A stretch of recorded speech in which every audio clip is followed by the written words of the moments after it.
Address भएको छ 22 र 23 र 24 गतेको आन्दोलन एउटा जनआन्दोलन हो भनेर त्यसमा डिफाइन भएको छ।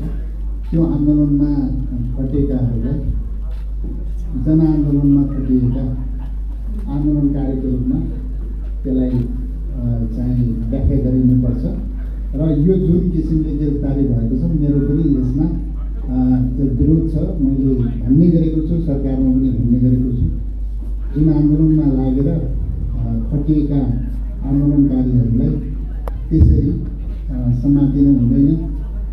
अर्कै किसिमको कुनै किसिमको क्राइम गरेको छ त्योभन्दा बाहेक अन्त 23 र 24 को आन्दोलनको दिनको भन्दा बाहेक कुनै त्यस्तो क्राइममा संलग्न भएको कोही त्यस्तो व्यक्ति छ भने त्यो अर्कै कुरा हो।